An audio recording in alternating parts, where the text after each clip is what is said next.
അവധി ദിവസങ്ങൾ കുടുംബത്തോടൊപ്പം ആഘോഷിക്കാൻ ഒരു സ്വപ്ന ഇടം തേടുകയാണോ? ഗ്രാമീണതയുടെ സൗന്ദര്യവും ആധുനിക സൗകര്യങ്ങളും ഒരുമിച്ച് ചേരുന്ന ആനമല ഹോം സ്റ്റേസിലേക്ക് സ്വാഗതം.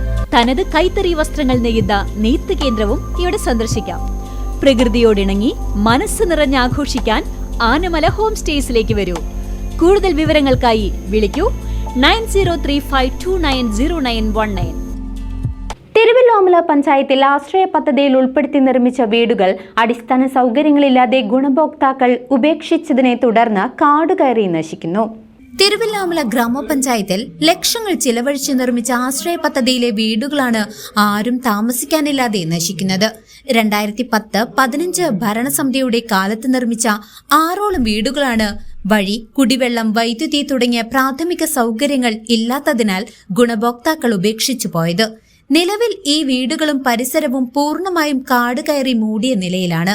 ഇത് കാട്ടുപന്നികളുടെയും വിഷപ്പാമ്പുകൾ ഉൾപ്പെടെയുള്ള ഇഴജന്തുക്കളുടെയും താവളമായി മാറിയതോടെ പ്രദേശവാസികൾ വലിയ ഭീതിയിലാണ് കഴിയുന്നത്. പഞ്ചായത്തിൽ സ്വന്തമായി തലചായ്ക്കാൻ ഇടമില്ലാത്ത നിരവധി ഭൂരഹിതരും ഭവനരഹിതരുമായ കുടുംബങ്ങൾ വേറെയുള്ളപ്പോൾ സർക്കാർ ഫണ്ട് ഉപയോഗിച്ച് നിർമ്മിച്ച ഈ കെട്ടിടങ്ങൾ ഇങ്ങനെ നശിപ്പിക്കരുതെന്നാണ് നാട്ടുകാരുടെ പക്ഷം. അധികൃതർ അടിയന്തരമായി ഇടപെട്ട് വീടുകൾ അറ്റകുറ്റപ്പണികൾ നടത്തി നിലവിലെ അർഹരായ ഗുണഭോക്താക്കൾക്ക് കൈമാറണമെന്ന ആവശ്യം പ്രദേശത്ത് ശക്തമാണ്. ഇങ്ങനെ കാട് പൊട്ടിയിട്ട് ആശ്രയക്കാരുടെ വീടാണ് അപ്പുറത്ത്. മലമ്പാമ്പും പന്നിയും വന്നിട്ട് ഞങ്ങൾക്ക് ഈ ജീവിക്കാനും ഒന്നിനും പറ്റുന്നില്ല. അപ്പോൾ കാട് പൊട്ടിയിട്ടെങ്കിലും ഒന്ന് ക്ലിയറാക്കുക, അല്ലെങ്കിൽ വന്നിരിക്കുന്നവർക്ക് കൊടുക്കുക, എന്തെങ്കിലും ഒന്നൊരു നൂർത്തിയാക്കി തന്നിട്ടുണ്ടെങ്കിൽ വേണ്ടില്ലായിരുന്നു.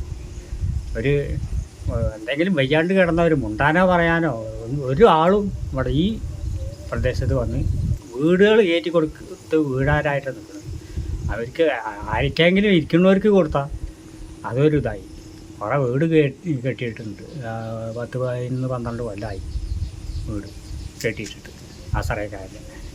മലമ്പാമ്പും എല്ലാം മുൻപിൽ ഇറങ്ങുന്നുണ്ട്. ഞാൻ അവിടെ കാട് പൊട്ടിയിട്ട് എനിക്കാ കൂലി തരേണ്ടി പറഞ്ഞ പോലെ ഞങ്ങളുടെ അരികൊക്കെ ഇങ്ങനെ വൃത്തിയാക്കും. CCV news, Thiruvilwamala.